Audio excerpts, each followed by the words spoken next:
सत्य समाचार, तटस्थ समाचार, समाज बदल्ने हाम्रो अभियान। नमस्कार, यो हो टाइम समाचार। म वीरेन्द्र मन्सुर गरौँ।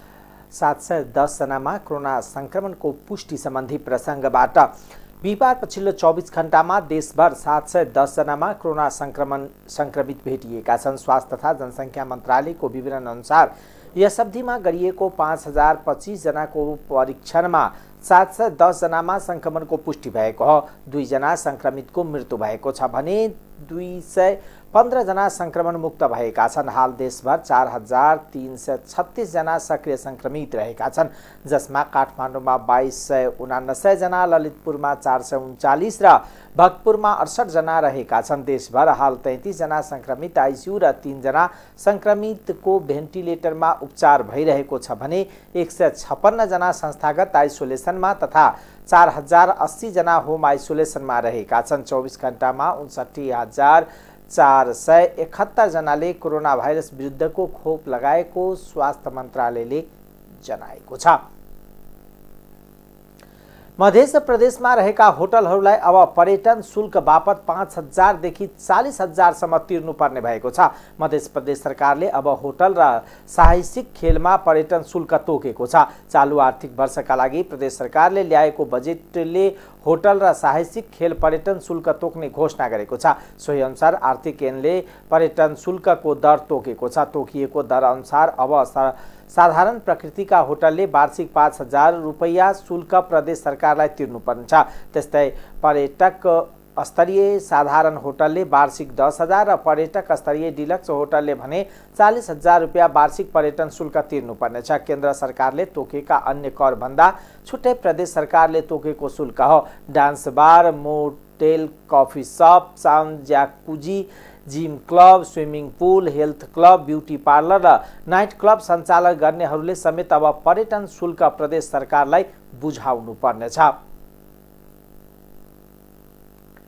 प्रहरीले धनुषाको लक्ष्मीनिया गाउँपालिका वार्ड नम्बर 7 का 20 वर्षीय जितेन्द्र प्रसाद शाह र 21 वर्षीय दिपेन्द्र मण्डललाई नियन्त्रणमा लिएको धनुषा प्रहरी प्रमुख उपरीक्षक बसन्त रौजरेले जानकारी दिनुभयो। विदेशबाट आएका 2 लाख रुपैयाँ गत सोमबार मिल्स एरिया स्थित रहेको एभरेस्ट बैंकबाट झिकेर गइरहेको सबैला नगरपालिका 4 भई घर भई जनकपुर उपमहानगरपालिका 1 मा बस्दै आएका शर्मिला देवी प्लास्टिकको झोलामा मोबाइल र पैसा लिएर आउँदै गरेकोमा झोला लुटेर 2 युवक फरार भएका थिए। घटना पश्चात जानकारी पाएपछि प्रहरीले अनुसन्धानको क्रममा पक्राउ परेका 2 युवकलाई धनुषा प्रहरी कार्यालयले सार्वजनिक गरेको छ।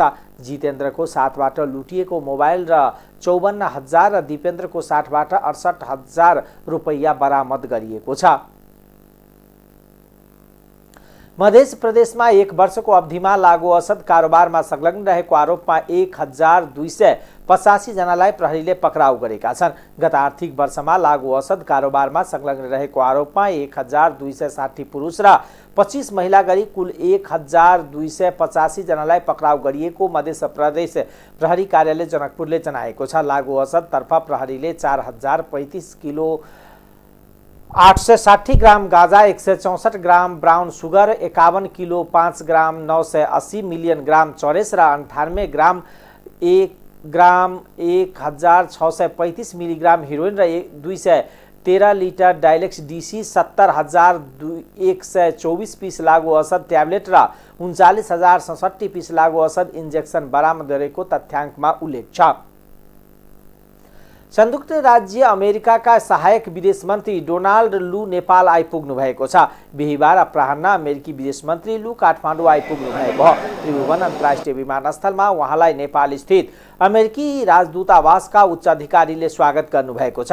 यसअघि गत मङ्सिरमा नेपालको भ्रमण गरिसक्नुभएका उहाँ 2 दिनसम्म नेपालमा रहनुहुनेछ। नेपालमा उहाँले उच्च राजनीतिक नेतृत्वसँग भेटवार्ता गर्ने कार्यक्रम रहेको छ। सहायक विदेश मन्त्री लूले प्रधानमन्त्री शेरबहादुर देउवा, परराष्ट्र मन्त्री डाक्टर नारायण खड्कासँग भेटवार्ता गर्नुहुनेछ। काठमाडौँमा हुने एक अवार्ड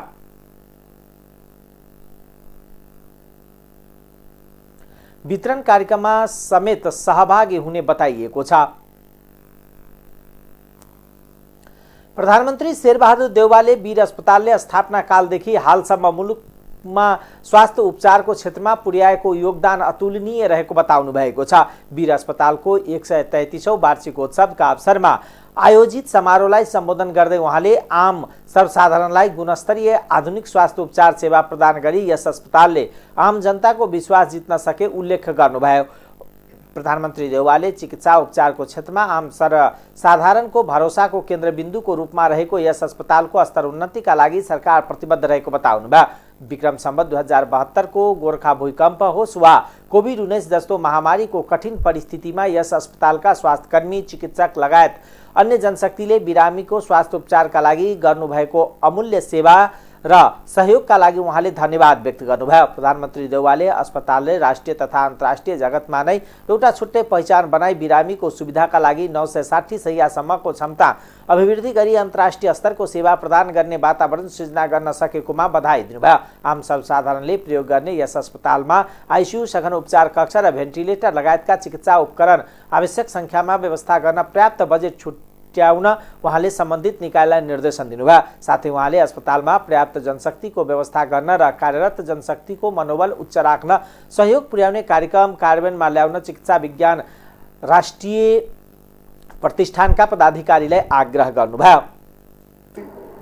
छुट्टै पहिचान बनाई देशभित्रबाट मात्र नभई विदेशबाट समेत उपचारमा आउने बिरामीहरूको सुविधाका लागि 960 शैय्यासम्मको क्षमता वृद्धि गरी अन्तर्राष्ट्रिय स्तरको सेवा प्रदान गर्न वातावरण सृजना गर्न सकिएमा अस्पतालका पदाधिकारीलाई बधाई दिन चाहन्छु।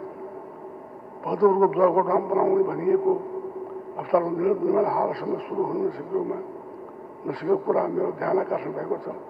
यसलाई प्राथमिकता साथ अघि बढाउनमा सम्बन्धित मन्त्रालयलाई निर्देशन दिन चाहन्छु। साथै आम सर्वसाधारणले प्रयोग गर्ने अस्पतालमा आइसियु, भेन्टिलेटर लगायतका चिकित्सा उपकरण आवश्यक संख्यामा व्यवस्था गर्न पर्याप्त बजेट छुट्याउनमा सम्बन्धित निकायलाई भन्न चाहन्छु।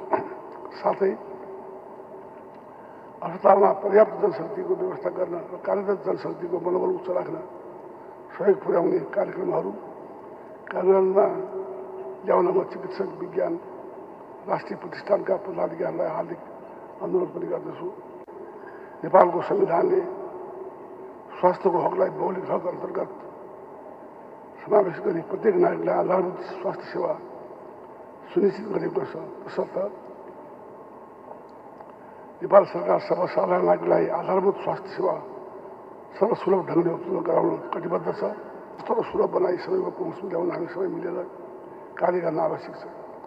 यस सन्दर्भमा अस्पतालले गरिब निमुखा विभिन्न वर्गका बिरामीहरूलाई सहुलियतपूर्ण ढङ्गले स्वास्थ्य सेवा उपलब्ध गराउँदै आएकोमा आभार प्रकट गर्न चाहन्छु।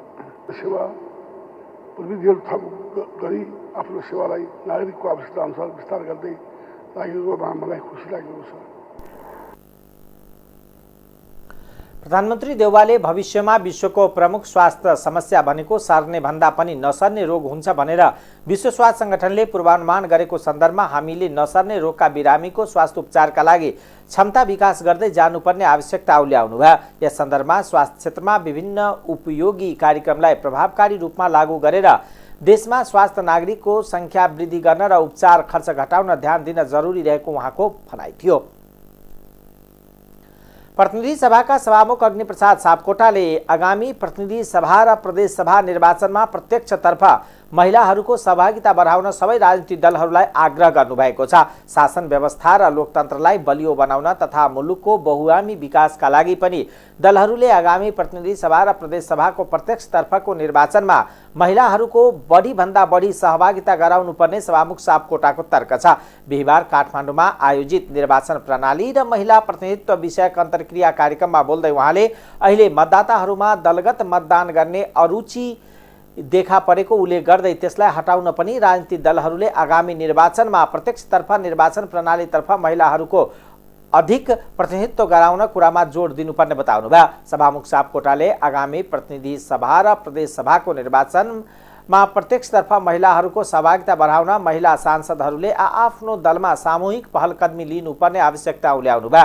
त्यस अवसरमा सभामुख सापकोटाले जनताप्रति उत्तरदायित्व हुन पनि जनप्रतिनिधिहरूलाई सचेत गराउनुभयो। हामी जनप्रतिनिधिहरूको जीवन स्तरमा परिवर्तन आए पनि जनताको जीवन स्तरमा खासै परिवर्तन नआएकोले उनीहरूको हरेक प्रश्नको जवाब जनप्रतिनिधिहरूले दिनुपर्ने बताउनुभयो।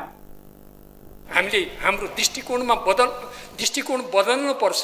हामीले मेहनत गर्ने कुरा के हो भनेदेखि ज्ञानको आयतन पनि धेरै महत्त्वपूर्ण कुरा हो, व्यवहारिक र प्राविधिक ज्ञान पनि हामीलाई चाहिन्छ, तर त्योभन्दा कैयन गुना ठुलो कुरा दृष्टिकोण। हाम्रो समाजमा अझै पनि रहेको यो पितृसत्तावादी दृष्टिकोणलाई बदल्नका लागि हामीले के उपायहरू अवलम्बन गर्न सक्छौँ त्यसका बारेमा पनि हामीले सोच्नुपर्छ।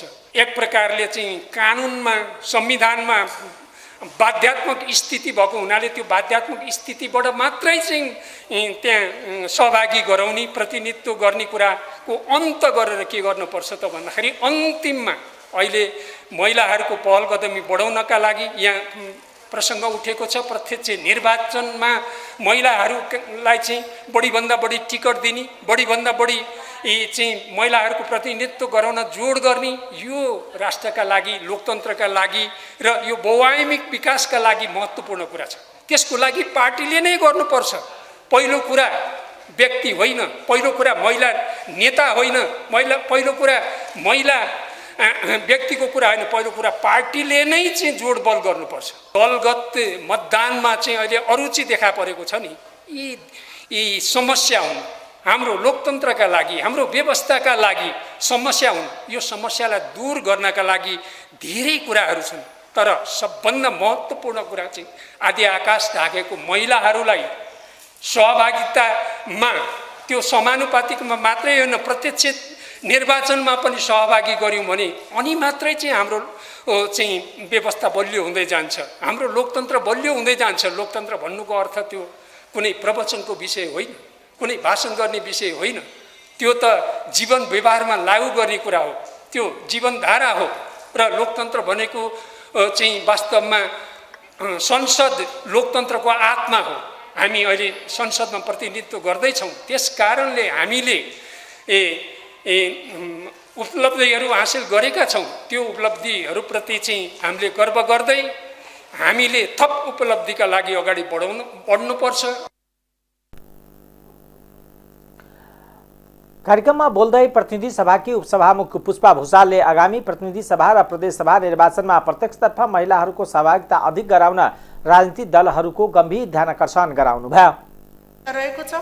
आजको कार्यक्रमको हाम्रो विशेष उद्देश्य हामी अब आउँदै गरेको निर्वाचनमा मिश्रित निर्वाचन प्रणालीतर्फ जाँदै गर्दाखेरि समानुपातिक निर्वाचन प्रणाली र प्रत्यक्ष निर्वाचन प्रणालीमा समानताको बहसलाई अगाडि बढाउन खोजेका छौँ। ले पनि आफ्नो दृष्टिकोणलाई परिवर्तन गर्नुपर्छ। त्यसको लागि संसद सबभन्दा उपयुक्त ठाउँ हो भनेर पनि हामीले विश्वास गरिराखेका छौँ। तर यो विषयवस्तुलाई आजको हामी कार्यक्रममा हामीले अन्तर्क्रिया पश्चात यो विषयलाई हामी सङ्घीय संसदमा कसरी प्रवेश गराउन सक्छौँ भन्ने पनि हाम्रो प्राथमिकताको विषय रहेको छ। तर आज मलाई लाग्छ हामी निर्वाचन प्रणाली अन्तर्गत रहँदै गर्दाखेरि हामी समानुपातिक निर्वाचन प्रणाली र प्रत्यक्ष निर्वाचन प्रणालीमा हाम्रो समानताको बहसलाई कसरी साकार रूप दिन सकिन्छ यही निर्वाचनमै त्यसलाई कार्यान्वयनको पाटोतर्फ सबैलाई गम्भीर हुनको लागि पनि यो कार्यक्रमले एउटा गम्भीर ध्यानाकर्षण गराउने पनि हाम्रो उद्देश्य रहेको छ। समानुपातिक निर्वाचन प्रणाली सँगसँगै प्रत्यक्ष निर्वाचन प्रणालीमा समानताको सिद्धान्तको माध्यमबाट बढीभन्दा बढी महिला नेतृत्वहरूलाई कसरी निर्वाचनमा अवसरहरू प्रदान गर्ने र समाजको मनोवैज्ञानिक दृष्टिकोणलाई परिवर्तन गरेर महिला नेतृत्व स्थापित गर्नको लागि निर्वाचन हाम्रो लागि सबभन्दा महत्त्वपूर्ण माध्यम रहेको हुनाले पनि निर्वाचन प्रणालीको बारेमा आज हामी भरपूर्ण मात्रामा यसको संवादहरू, छलफलहरू, सुझावहरू, अन्तर्क्रियाहरू गर्नेछौँ। समाजमा विद्यमान महिलाहरूलाई हेर्ने दृष्टिकोणमा आमूल परिवर्तन ल्याउन पनि राजनीतिक दलहरूले आगामी निर्वाचनमा प्रत्यक्षतर्फ महिलाहरूको अधिक सहभागिता गराउन पहल गर्नुपर्ने उहाँले प्रश्न पार्नुभयो। पूर्व सभामुख कौन शरीधरतीले भोलिको पुस्तालाई राजनीतिमा आकर्षित गराउनको लागि पनि अहिले नै राजनीतिक दलहरूले महिलाहरूलाई प्रत्यक्षतर्फको निर्वाचनमा बढीभन्दा बढी सहभागिता गराउन लाग्नुपर्ने खाँचो उल्याउनुभयो। धरतीले आरक्षण र विशेषाधिकार केही समयका लागि मात्र भएकोले महिला नेतृत्व स्थापित गराउनको लागि महिला सांसदहरूले पनि पहल कदमी लिनुपर्ने बताउनुभयो। विशेषाधिकारको उपयोग गरेर महिलाहरूले आफूलाई कमजोर साबित गर्न नहुने उहाँको भनाइ छ। राष्ट्रिय सभाको आजको दोस्रो बैठकमा सम्बन्धित समितिबाट विभिन्न 4 प्रतिवेदन पेश भएका छन्। बैठकमा राष्ट्रिय सरोकार तथा समन्वय समितिको प्रतिवेदनसँगै प्रतिनिधि सभाबाट सन्देशसहित प्राप्त खानेपानी तथा सरसफाई विधेयक 2076 सम्बन्धी विधेयन व्यवस्थापन समितिको प्रतिवेदन, सामाजिक व्यवहार सुधार ऐन 2033 को उत्तर विधायकी परीक्षण अध्ययन प्रतिवेदन 2077 र संक्रामक रोग ऐन 2020 को उत्तर विधायक परीक्षण अध्ययन प्रतिवेदन 2078 पेश गरिएको हो। राष्ट्रिय सरोकार समितिका सभापति दिलकुमारी रावलले राष्ट्रिय सरोकार तथा समन्वय समितिको दोस्रो वार्षिक प्रतिवेदन सभा समक्ष पेश गर्नुभयो। र अब म उक्त प्रस्तावलाई निर्णयार्थ प्रस्तुत गर्दछु। यो प्रस्तावको पक्षमा हुने माननीय सदस्यले हुन्छ भन्नुहोला र यसको विपक्षमा हुने माननीय सदस्यले हुन्न भन्नुहोला। यो प्रस्तावको पक्षमा हुने माननीय सदस्यले हुन्छ भन्नुहोस्।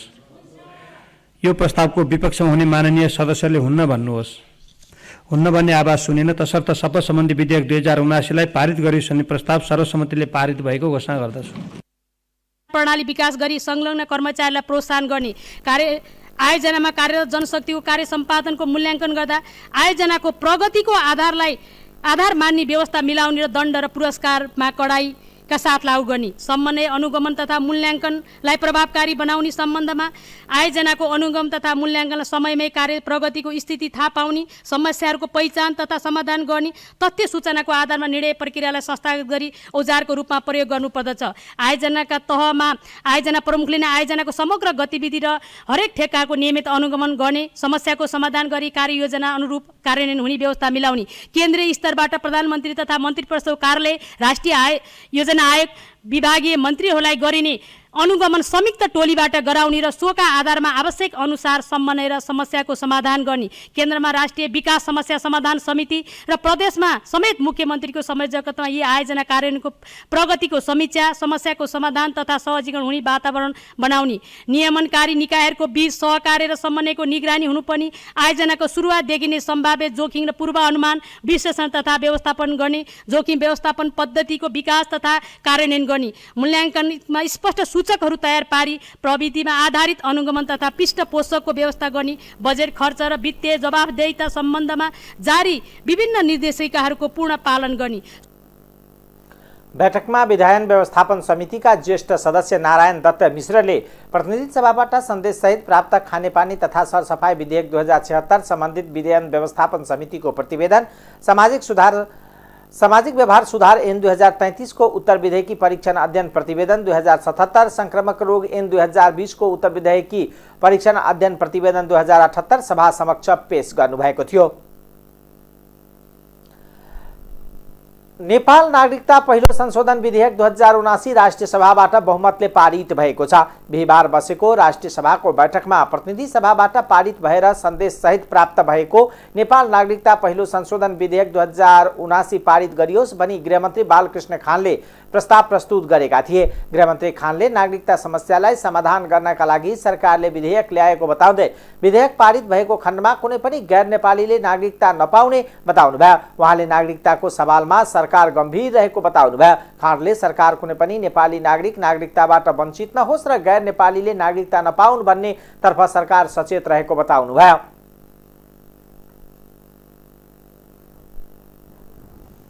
किनकि हामीले नेपालको राष्ट्रिय राजनीतिमा आपसमा सङ्घर्ष पनि गरेका छौँ, द्वन्द्व पनि गरेका छौँ, सहमतिका साथ हात मिलाएर हामी अगाडि पनि बढेका छौँ।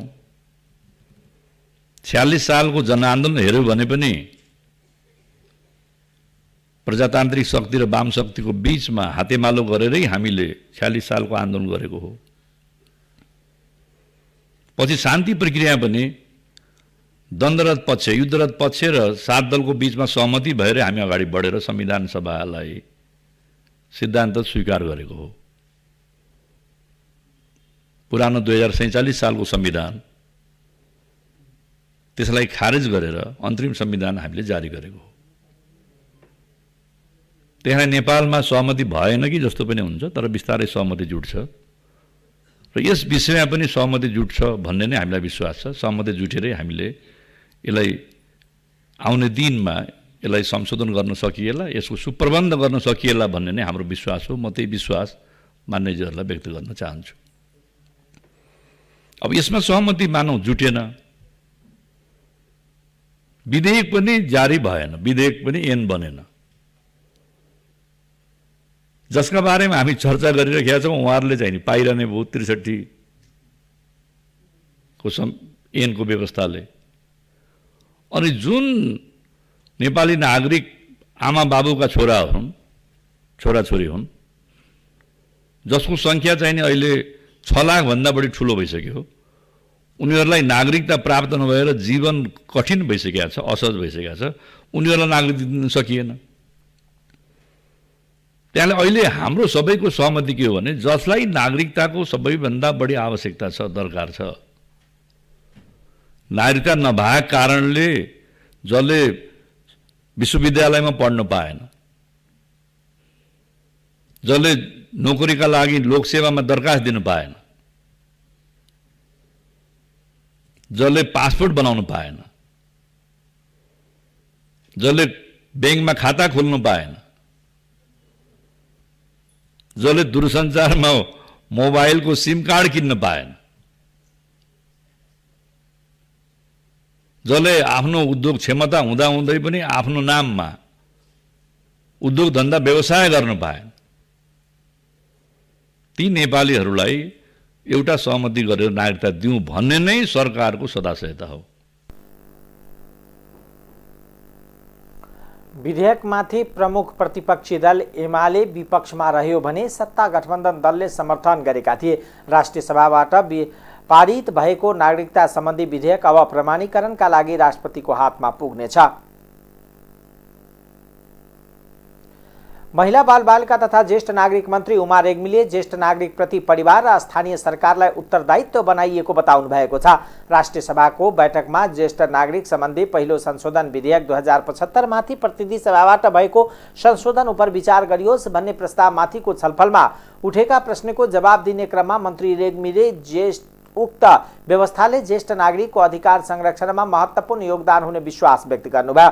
ज्येष्ठ नागरिक ऐन 2063लाई संशोधन गर्न बनेको यो विधेयक प्रतिनिधि सभाबाट पास भएर राष्ट्रिय सभामा आएको हो। मन्त्री रेग्मीले ज्येष्ठ नागरिक गाउँमा तर शहरमा छोराछोरी आएर बस्ने प्रवृत्ति बढेको र ज्येष्ठ नागरिकलाई सन्तानबाट दुर्व्यवहार तथा हिंसाका घटना समेत सुन्नमा आएको बताउनुभयो। उहाँले पढे लेखेकालाई पनि आफ्नो अभिभावकलाई आश्रयमा छाड्ने गरिएकोले यस विधेयकमा उहाँहरूको सवालमा सन्तानलाई उत्तरदायित्व बनाइएको छ। सन्तान उत्तरदायित्व भएन भने स्थानीय सरकारलाई उत्तरदायित्व बनाइएको उहाँले जानकारी दिनुभयो। सन्तानले घरलाई नै स्वर्ग बनाएर बस्न सक्ने वातावरण निर्माण गर्ने गरी विधेयक आएको जानकारी दिनुभयो। उक्त विधेयकमा वृद्ध वृद्धा स्वयं उजुरी गर्न नसकेमा छिमेकीले उजुरी गरेमा पनि कानुन आकर्षित हुने व्यवस्था गरिएको जानकारी दिनुभयो।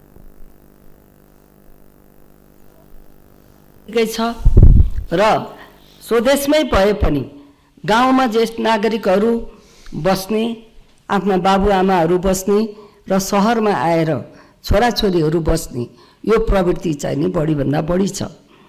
त्यस कारणले गर्दा पनि हुने खानेहरूको पनि समस्या छ र छाकै टार्न नसक्ने हुँदा खानेहरूको पनि समस्या झन् जटिल छ।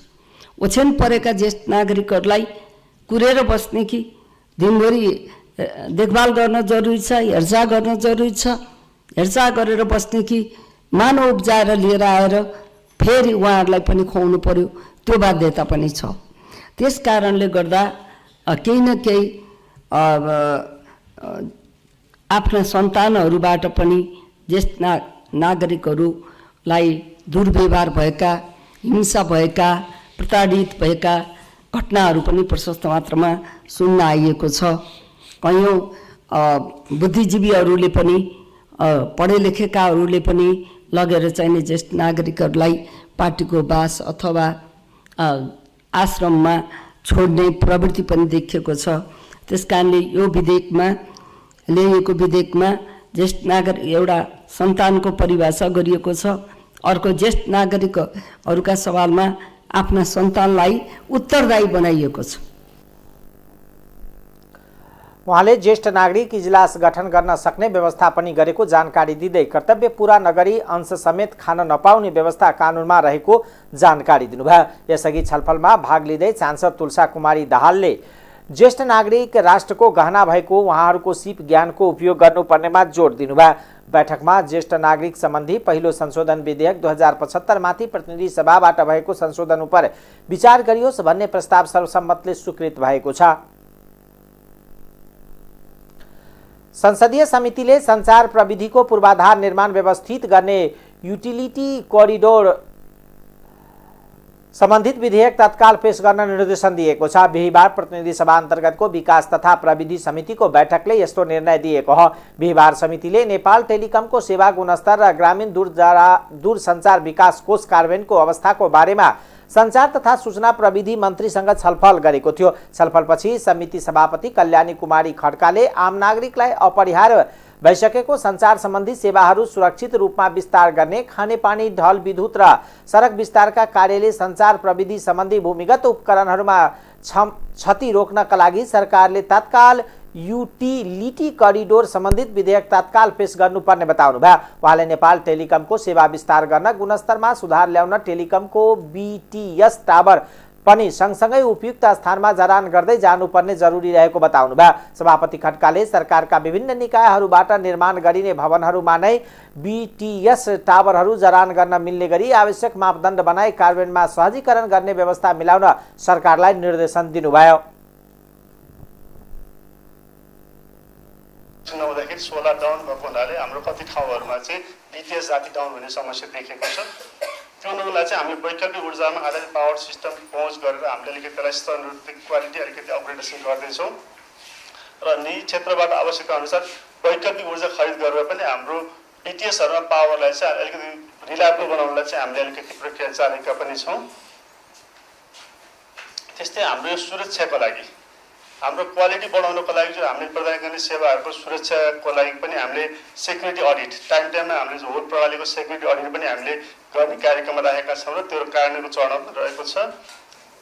त्यस्तै अरू उपकरणहरू DDoS उपकरण, सिम इक्विपमेन्टहरू चाहिँ हामीले जडान गरेर चाहिँ हामीले त्यो अलिकति गुणस्तरको कुरा चाहिँ हामीले सुधार गर्न चाहिँ हामीले प्रयत्न गरेका छौँ।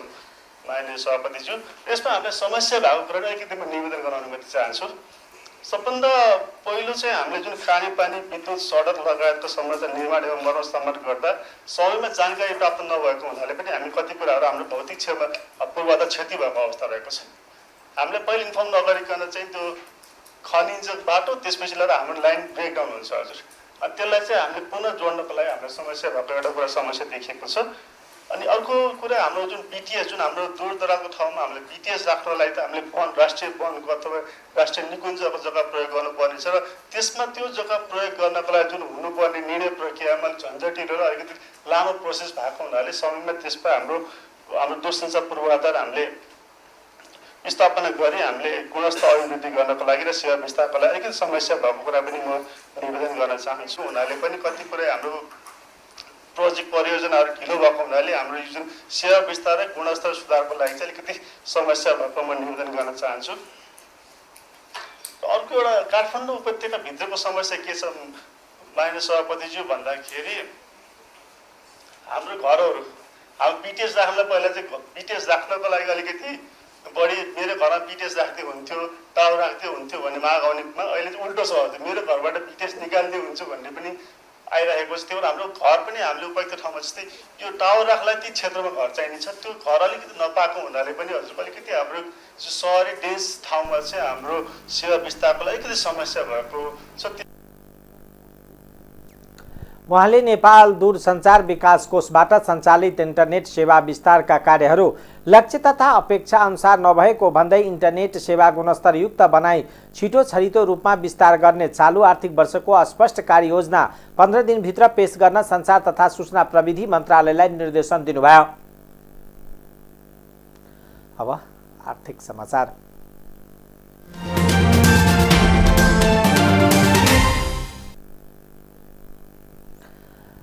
आर्थिक वर्ष 79-80 को सुरु भएको 10 दिन पूरा हुँदा पनि दर्जनौं स्थानीय तहले बजेट ल्याउन सकेको छैनन्। संविधान अनुसार स्थानीय तहले असार दोस्रो साताभित्र बजेट पेश गर्नुपर्ने व्यवस्था रहे पनि आन्तरिक कलहका कारण 160 स्थानीय तह बजेट बिना चलिरहेका छन्। संविधानमा हरेक वर्षको जेठ 15 गते संघीय सरकारले असार 1 गते प्रदेश सरकार र असार 10 गते स्थानीय तहले बजेट पेश गर्नुपर्ने व्यवस्था छ। कुल 753 स्थानीय तह मध्ये 593 स्थानीय तहले चालू आर्थिक वर्षको नीति तथा कार्यक्रम र बजेट प्रस्तुत गरे पनि 160 स्थानीय तहले बजेट प्रस्तुत गर्न सकेका छैनन्। सरकारले तयारी मदिरा आयातमा प्रतिबन्ध लगाउँदा त्यसको पैठारीमा खर्च हुनुभन्दा 8 गुणा बढी विदेशी मुद्रा आमदानी गर्ने बाटो थुनिएको सम्बद्ध व्यवसायहरूले बताएका छन्। नेपाल पैठारी मदिरा पैठारीकर्ता संघले मंगलबार राजधानीमा एक पत्रकार सम्मेलन गरी तयारी मदिरा आयात गर्दा प्रति लिटर 15 अमेरिकी डलर विदेशिने तर त्यही मदिरा होटल रेस्टुरेन्ट वा बारमा राखेर विदेशी पर्यटकलाई बिक्री गर्दा प्रति लिटर 120 अमेरिकी डलर आमदानी हुने दावी गरेको छ। पत्रकार सम्मेलनमा संघका अध्यक्ष अनिल कुमार अग्रवालले मदिरा आयात गर्दा प्रति लिटर औसत 15 अमेरिकी डलर बाहिरिन्छ, जब त्यसलाई होटल रेस्टुरेन्ट वा बारमा बेचिन्छ तब 120 अमेरिकी डलर आर्जन हुन्छ। स्पिरिटबाट बनेको मदिरा, व्हिस्की, भोडका, जिन, रमबाट उक्त मात्रामा आमदानी हुने गरेको भनाइ छ। पत्रकार सम्मेलनमा अध्यक्ष अग्रवालले तयारी मदिरा आयात गर्दा वार्षिक करिब 1 करोड 20 लाख अमेरिकी डलर 1 अर्ब 50 करोड रुपियाँ विदेशिने र त्यसबाट सरकारलाई 3 अर्ब 30 करोड रुपियाँ राजस्व प्राप्त हुने गरेको तथ्याङ्क पनि प्रस्तुत गर्नुभयो। अहिले तयारी मदिरा आयातमा प्रतिबन्ध लगाएर सरकारले अवैध पैठारीलाई प्रोत्साहन गरिरहेको उहाँको दावी छ। अध्यक्ष अग्रवालका अनुसार तयारी मदिरा आयातमा बाहिरिने रकम पनि 1 वर्षमा विभिन्न वस्तु आयातमा लागि बाहिरिने कुल विदेशी मुद्राको 0.10% मात्र हो। सरकारले गत वैशाख 13 देखि तयारी मदिरा आयातमा प्रतिबन्ध लगाएको छ। प्रतिबन्धका कारण आधिकारिक बाटोबाट आउने विदेशी मदिराको आपूर्ति घटेसँगै अन्तर्राष्ट्रिय ब्रान्डका नक्कली सामान बजारमा आउन थालेको संघका भनाइ छ। उनले तयारी मदिरा आयातमा वार्षिक 10 करोड 20 लाख अमेरिकी डलर बराबरको रहेको बताउनुभयो। महासचिव शारदाले तयारी मदिरा आयातको विषयमा गलत तथ्याङ्क प्रचार भइरहेको भन्दै सही तथ्याङ्क आधारमा समाचार बनाइदिन सञ्चारकर्मीलाई आग्रह गर्नुभयो। मदिरा आयातमा कति विदेशी मुद्रा बाहिरिएको छ, त्यसबाट कति राजस्व र विदेशी मुद्रा आर्जन भएको छ भनेर सामान्य हिसाब निकाल्न पनि प्रतिबन्ध औचित्यहीन ठहरिने उहाँको भनाइ छ। मदिरा आयातमा प्रतिबन्ध लाग्दा होटल रेस्टुरेन्ट र बारको आय आर्जन घट्ने र उनीहरू कर्मचारी कटौती गर्न बाध्य हुने हुँदा यसलाई रोजगारीमा समेत प्रतिकूल असर पर्ने अध्यक्ष अग्रवालको दावी छ। अब अन्तर्राष्ट्रिय समाचार।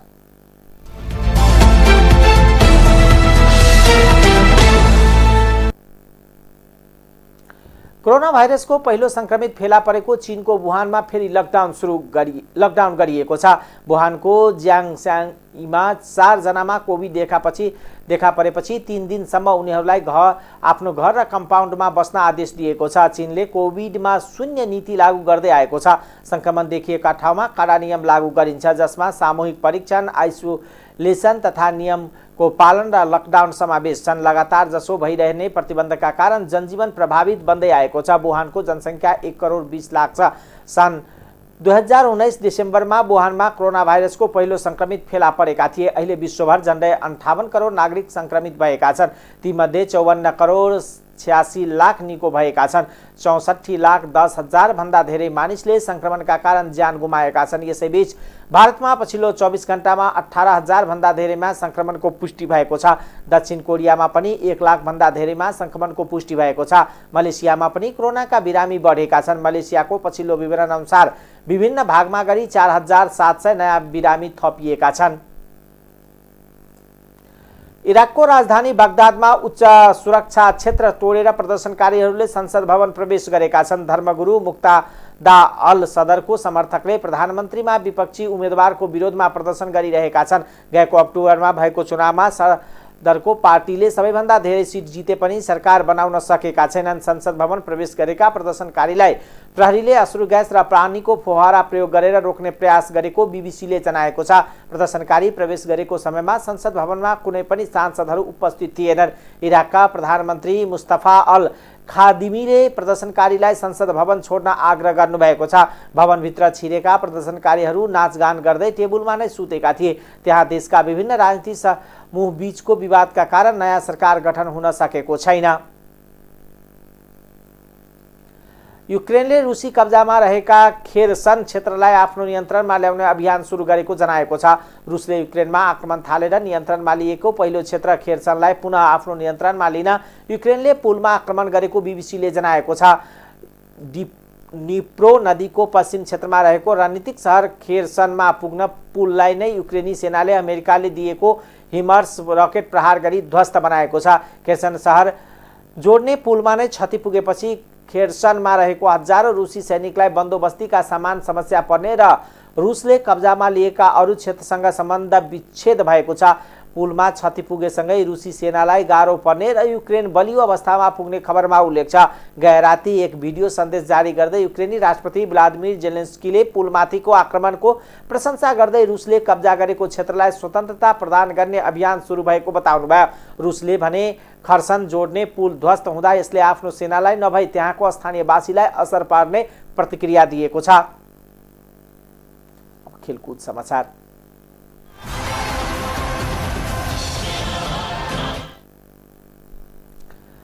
एसीसी एसिया कप क्रिकेट 2022 युएमा हुने भएको छ। श्रीलङ्कामा पछिल्लो समय देखिएको आर्थिक सङ्कट र प्रदर्शनका कारण खेल श्रीलङ्काबाट युएमा सारिएको एसियन क्रिकेट काउन्सिल एसीसीले जनाएको छ। T20 फर्मेटको एसिया कप आउँदो अगस्त 27 देखि सेप्टेम्बर 11 सम्म हुने तालिका छ। एसिया कपमा नेपाल, भारत, पाकिस्तान, श्रीलङ्का, बङ्गलादेश, अफगानिस्तान र छनौट प्रतियोगिताबाट आउने थप एक देश गरी 6 टोली सहभागी हुनेछ। टाइम समाचार अहिलेको लागि यति नै। हेर्दै गर्नुहोला टाइम्स टेलिभिजन। नमस्कार।